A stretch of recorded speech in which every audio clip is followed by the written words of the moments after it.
ओम श्री परमात्मने नमः।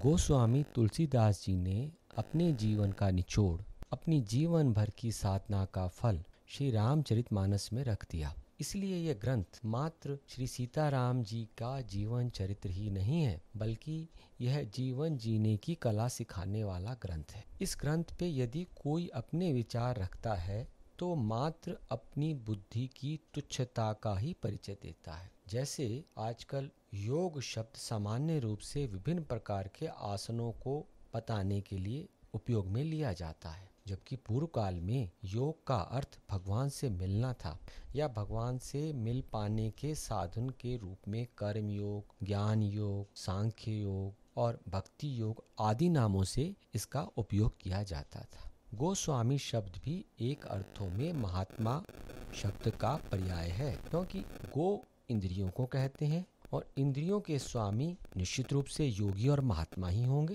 गोस्वामी तुलसीदास जी बचपन में राम बोला के नाम से जाने जाते थे। 5 वर्ष की अवस्था में वो अनाथ हो गए। जगत जननी माता ने स्वयं उनकी व्यवस्था की। बाद में काशी में शेष सनातन जी के पास रहकर तुलसीदास जी ने वेद अध्ययन किया और जब वेद अध्ययन पूरा हो गया तो वो अपनी जन्मभूमि की तरफ लौटे। वहाँ उनका विवाह हुआ, लेकिन एक दिन उनकी पत्नी ने उनसे कह दिया, मेरे हाड़ मांस के शरीर में जितनी आसक्ति है उससे आधी भी भगवान में होती तो तुम्हारा बेड़ा पार हो गया होता। तुलसीदास जी को नई दिशा मिल गई। संवत 1631 में रामनवमी के दिन उन्होंने रामचरितमानस लिखना आरंभ किया। रामचरितमानस के बालकांड का मंगलाचरण में स्वामी जी कहते हैं, वर्णानाम अर्थ संघानाम रसानाम छंदसामपि मंगलानाम च कर्तारो वंदे वाणी विनायको।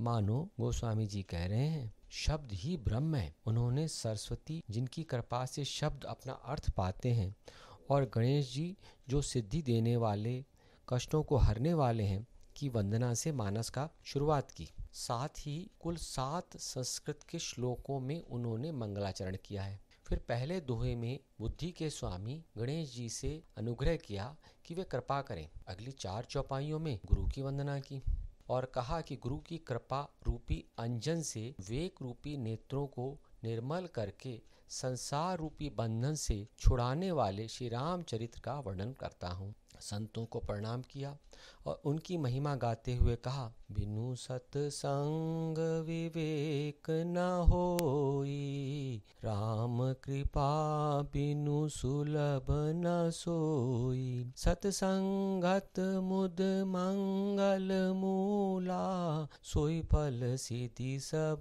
साधन फूला।